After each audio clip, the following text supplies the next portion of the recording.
Assalamualaikum warahmatullahi wabarakatuh. Baik anak-anak, insya Allah pada kesempatan kali ini kita akan mempelajari 3 topik utama. Yang pertama toleransi, yang kedua malu, dan yang terakhir puasa. Kita mulai dari yang pertama. Toleransi adalah menghargai pendapat, pandangan, perbedaan, kebiasaan, kepercayaan yang berbeda dengan diri sendiri. Itu namanya toleransi. Jadi, sikap toleransi itu harus muncul di dalam diri kita untuk menghargai segala perbedaan. Baik dari segi kebudayaan, kepercayaan, pendapat, fisik, dan lain sebagainya. Apalagi kita di Indonesia, itu kan terdiri dari berbagai macam suku, berbagai macam budaya, yang artinya sikap toleransi ini sangat penting untuk kita miliki. Dan negara Indonesia juga dibangun atas sifat toleransi tersebut. Sebagai contoh, dulu juga Rasulullah SAW tetap bertoleransi hidupnya ketika di Madinah. Sedangkan kita tahu di Madinah itu bukan hanya orang Muslim saja, tapi ada orang kafir juga ada, orang Yahudi juga ada. Tapi tetap beliau berhubungan baik karena memiliki sifat toleransi ini. Ya, adapun ayat Al-Quran tentang toleransi ini ada dalam surah Al-Hujurat ayat 13. Ya ayyuhan nas, wahai manusia, inna khalaqnakum min dzakarin wa untha. Sungguh kami telah menjadikan kamu dari seorang laki-laki dan perempuan, wa ja'alnakum syu'uban wa qabaila lita'arafu. Dan kemudian kami jadikan kamu berbangsa-bangsa dan bersuku-suku, lita'arafu, agar kamu saling mengenal.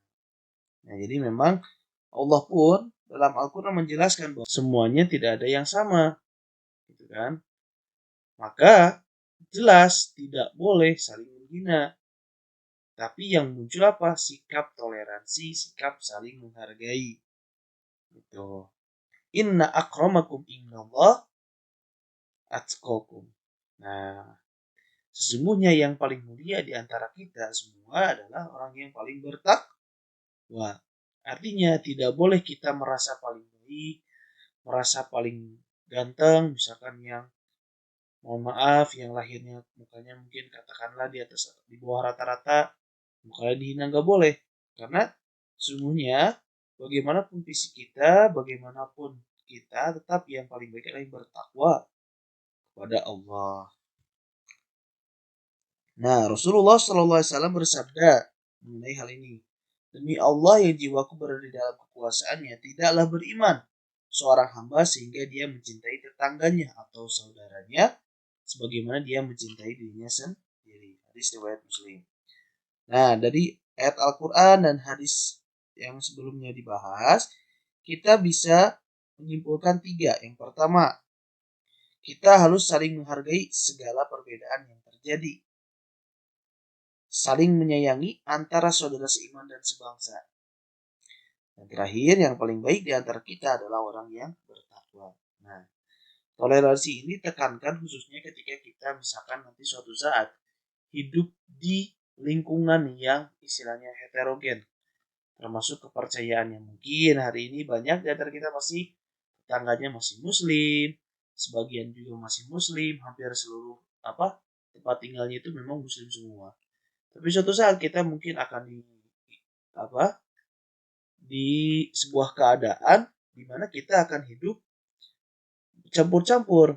Kita Islam, mungkin di pinggir tetangga kita mungkin Yahudi, mungkin tetangga sebelah sananya lagi Kristen. Nah, bagaimana kita hidup? Kita harus tetap mengutamakan sikap toleransi.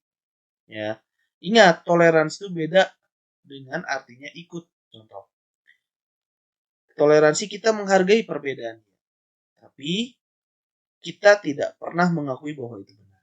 Ya, contoh ketika misalkan ada perayaan dia, ya sudah kita menghargai tapi tidak ikut merayakan. Gitu ya. Selanjutnya kita pembahasan kedua ini tentang malu. Nah, tentang malu ini memang dibahas dalam agama Islam. Malu itu apa? Malu adalah akhlak yang mendorong seseorang untuk meninggalkan perbuatan buruk dan tercela. Jadi, sifat malu yang dimaksud dalam Islam adalah ketika suatu sikap, suatu akhlak yang membuat kita malu untuk melakukan kejahatan, malu untuk melakukan perbuatan maksiat dan sebagainya. Contoh, kamu ingin berbuat jahat, mau meninggalkan sholat, malu sama Allah udah ngasih umur. Kamu misalkan ketika telat bangun subuh, malu sama Allah udah dikasih bangun. Ketika misalkan ingin menipu, malulah sama Allah. Ya, jadi ketika kita mempunyai sifat malu ini, kita akan terhindar dari perbuatan buruk dan tercela. Itu sifat malu yang dimaksud dalam Islam dan yang harus dimiliki oleh semua umat muslim. Nah, sifat malu ini mempunyai keutamaan. Yang pertama, mendatangkan kebaikan. Yang kedua, salah satu bentuk keimanan. Karena ketika seorang beriman, maka dia akan malu untuk berbuat jahat.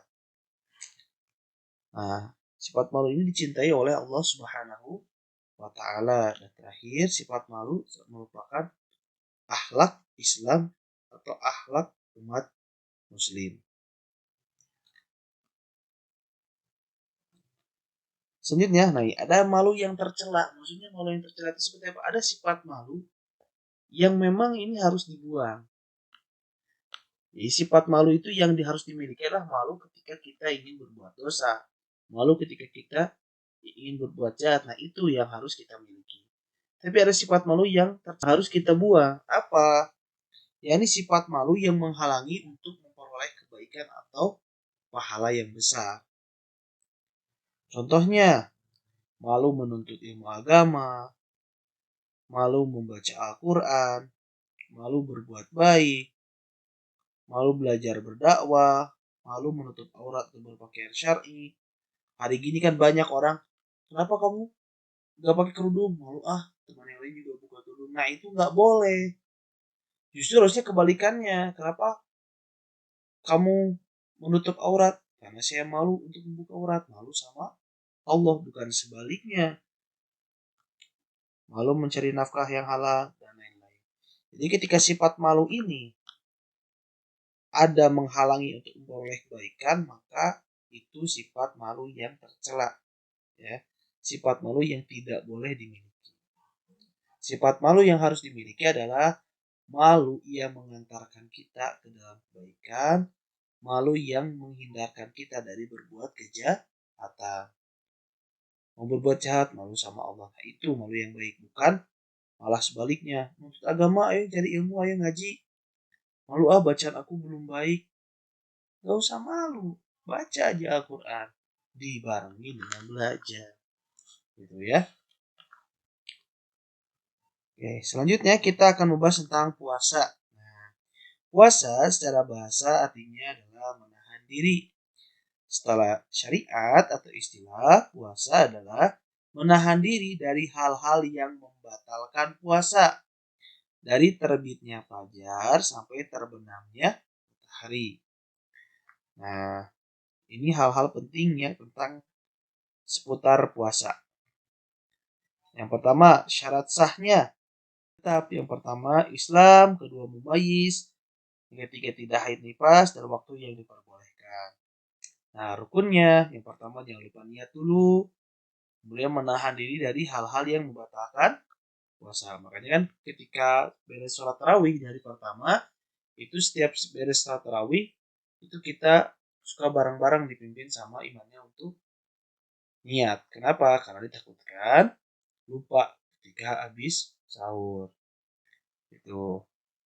Kemudian hal-hal yang membatalkan, makan minum sengaja, haid atau nifas, muntah dengan sengaja, keluar mani dengan sengaja, bersetubuh, gila atau hilang akal, termasuk juga pingsan lama. Nah, itu juga termasuk, karena biasanya ketika pingsan itu pikiran seorang udah hilang sementara gitu.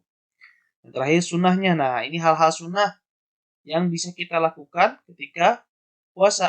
Mengakhirkan makan sahur, menjegerakan berbuka, berbuka dengan yang manis-manis, dan meningkatkan amal soleh.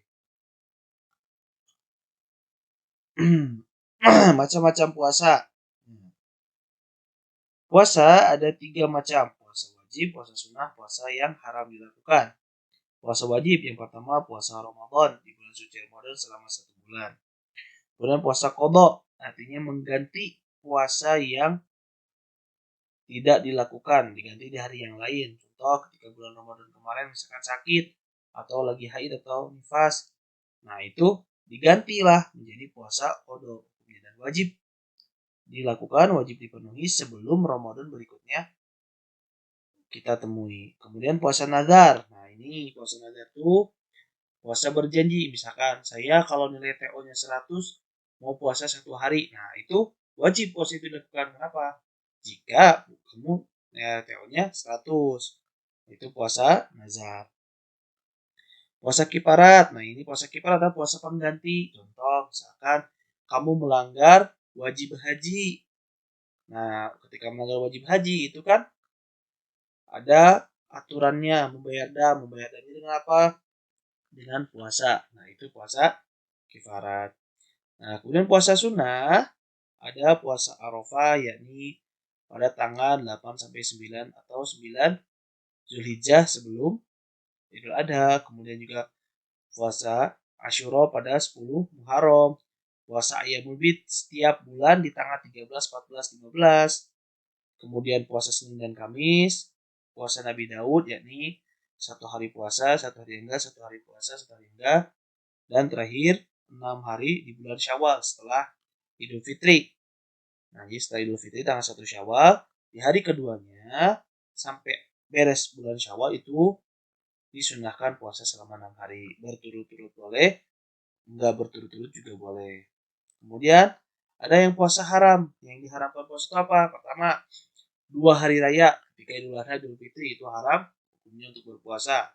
Kemudian yang kedua, hari tasyrik tanggal 11, 13, 11, 12, 13 Zulhijjah itu juga sama haram. Terakhir, puasa sepanjang tahun. Nah, itu juga haram. Nah, itu saja anak-anak yang bisa Bapak sampaikan.